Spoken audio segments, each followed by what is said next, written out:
Hello friends, welcome back to a new video.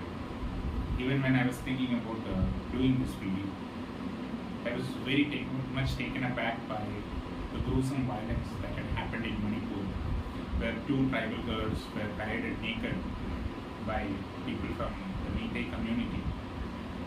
So it's literally a crime against humanity, and many big fingers can be pointed upon many people. The state missionary is responsible. The central missionary also has a collective responsibility. The people who have done this act needs to be brought to justice. But every action that has happened here has its repercussions in future and also its causes in history long back as well. So that is what I wanted to discuss here primarily. And also then I wish to take my attention to certain corrective measures that can be done in future to avoid such a bloodshed violence, bloodshed in Manipur possibly. So first of all, I will tell you the background of it. Right now you understand that the issue is happening between the two communities, the Meitei community and the Kuki community. The Kuki community, they stay in the hilly area that is towards the south of the Manipur, that is close to the Myanmar border. There is an open border. In one of my other videos regarding Manipur, I have said about the open border in Moray, where you can travel without a visa and come back. So there used to be a lot of trade that is happening through it, and at the same time there used to be a lot of other illegal activities. And there is also much accusation on the Kukis for the drug-related issues, and also like there is a lot of smuggling of goods that is happening from Myanmar across India. So why I would say this is because the border that was drawn there was done during the British time. This was the Radcliffe line drawn by Sir Cyril Radcliffe, and the thing is that he has come to India only to draw this thing, and he has been in Delhi, and while he is drawing it, he is not knowing the ground realities there. So what happened is basically the Kukis, they found that the people from the same ethnic background, same culture, same language found that a majority of the Kukis are there in the Myanmar side, and when the state of Manipur was created, it had some Nagas in the north, Meitei community in the middle, and some Kuki community in the south. So there used to be inter-tribal clashes as well as the issue between the tribal and the mainland community. So here, I'm not going to go into all the SC/ST tribal problems and all those things. I want to go into the corrective actions. What can be done in future to prevent such a bloodshed and to prevent such a misery? So first and foremost, the tribals were always eyeing for one thing, the Tribal Autonomous Council, where the fund will come directly from the governor bypassing the state legislature. That's what the Kukis want. So, but the Meiteis are not willing to do it. Okay. And another thing is their urge or their yearning for a greater Kuki land that includes the Indian side as well as the Myanmar side. So that is not going to happen in present because Myanmar is another country. We cannot take land from them. So in this scenario, what would be the possible outcome for a peaceful solution? I am just telling my opinion. According to me, the present state of Manipur and its borders doesn't have a logic when it comes to the social, cultural, ethnic realities. Because you have put three communities together under one state who doesn't see eye to eye. Because Nagas and Kukis had problems. NSC used to do an ethnic cleansing in 1992. I still remember visiting Manipur for teaching purposes, not in 1992 but 2018-19. During that time, I have seen people from the Morbung or the Ukrul region who has not traveled to Churchanpur just because like they were really scared so that they would face the wrath of Kukis. So the Kukis and Nagas are both Christians, staunch Baptist Christians, but the issue is the ethnic problem.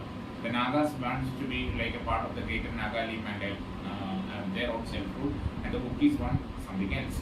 And the central Meitei community is one group. They want the Manipur as a whole. They were part of the early princely state, the people from the plain area. So now what should be the stand forward? According to me, one major issue the Meiteis are having against the Kukis is because they fear that the migration from the border through Moray or other illegal porous borders, but because you know that these borders are not heavily guarded and there is a kind of a free movement between across the borders. So there is a fear that the cookies will overpower the Meiteis with their sheer numbers and they would become a minority. That is a fear. Okay, that is somewhat of a genuine fear also, because we know that there has been the porous border is an issue. So first and foremost, seal the border with Myanmar, make the patrolling very efficient, deploy BSF or whatever kind of a border security force, make sure that the open border issue is closed for the time being. No, in future for some point of time it has to be closed. Another thing, grant the cookies a tribal autonomous council. Right? Then the Nagas would obviously ask for their own tribal autonomous council. Culturally, they are much close to the Nagaland, and make it part of Nagaland. And the central Manipur is a very smaller area. If it has to be made a state, you know that Manipur itself is a very small state. If it has to be made a state, it would become a very smaller state.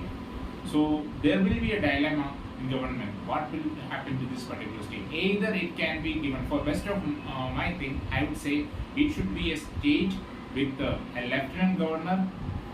Let's just say like Sikkim, for example, a small legislature, small high court, or if it's a division bench would do, it could be something like a Delhi kind of a state where the people should elect and form their government, but it's like a very micro state in India, just like say Sikkim or something. So then what would happen is, because there will be the boundaries of the state, or the geographical boundaries, or the boundaries that we draw in the map then will resonate to the cultural boundaries, because Nagas will be part of the Nagaland, Kukis will have their tribal autonomous council, and the Meiteis, culturally similar Meiteis, will have their own small state like Sikkim, maybe a 60 member legislature or something kind of thing. So if such a kind of a scenario is done, or such a kind of a decision is made, the good thing is there can be an end to the ethnic conflict. Okay, now that is one like regarding the ethnic conflict. And the next thing that what I am going to tell, maybe some people may not like it, but that's what I have felt going there. There is one issue among the Meitei community that is making it as a religious angle, and that is the proselytization activities of Christian missionaries. So the problem comes, like if you remember, like many of these areas became Christianized, particularly in the 19th century, when particularly during the time of 1813 Charter Act, when Christian missionaries were given the official permission to come to India and spread Christianity. That is when the northeast, the tribal areas, hilly states got almost baptized and became Christian. But when the Christianity, they came to the plain areas, they have also converted quite a few Meitei community, and it has been happening. So India is a secular country. Anybody can believe in there, and we have the constitution is giving the power to practice, profess, and propagate religion. Then what is the problem in conversion to Christianity? The problem happens when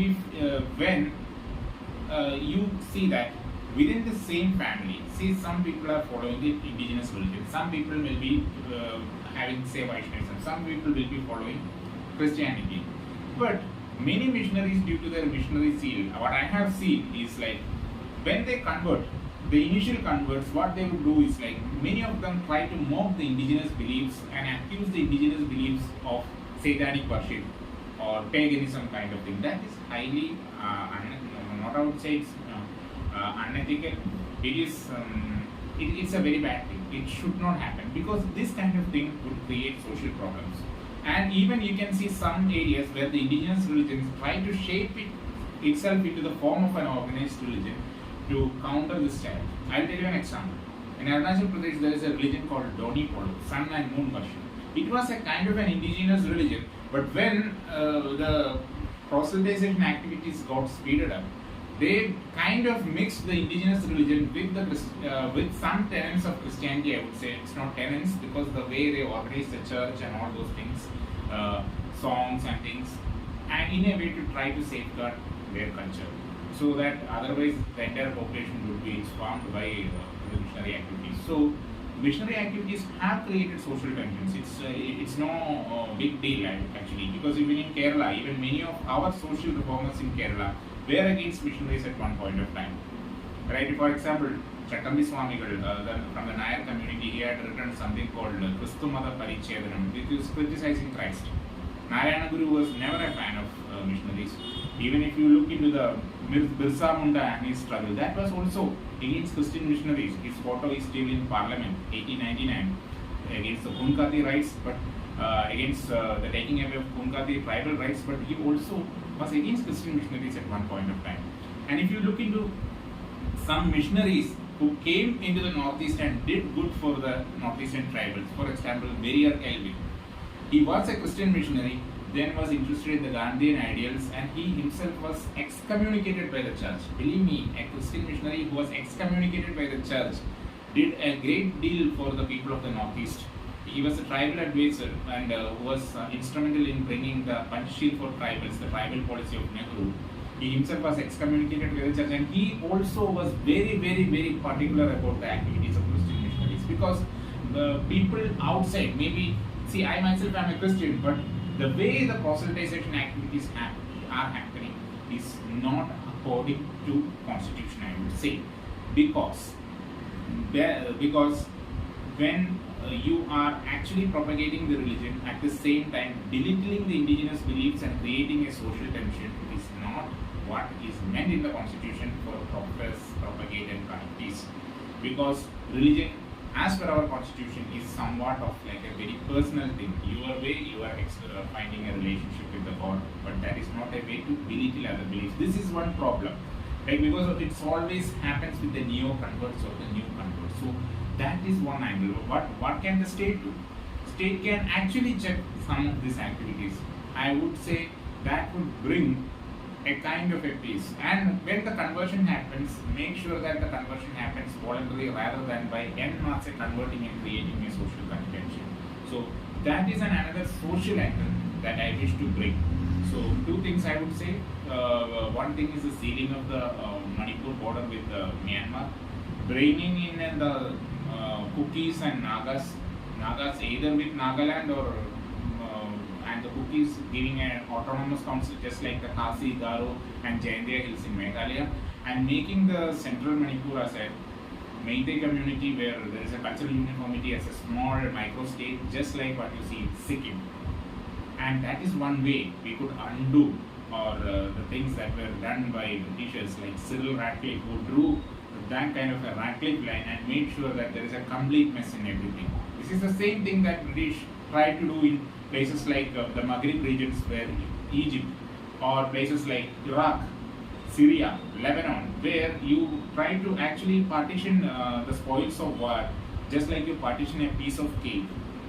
What would happen up there? The lines drawn would never have any relation with the geography, any relation with the socio-cultural boundaries, and it will create more and more tribal ethnic conflicts for future. And that's what you see in these regions even now, and that is what you see even here in the northeastern region as well, quite unfortunately. So these are certain suggestions from my side, like because I have visited these regions, I have students there, or I have my friends, some of them I wish really well, that I hope that this violence subsides. So this is my suggestion. You can take it or leave it. You may share or may not share the video, but these certain things I wanted to say because of the way the violence has been going on. And one thing I will say clearly, the state missionary as well as the central has undoubtedly failed. This is the time to act proactively, not to play politics. That's what I would wish to say. Thank you. Have a nice day.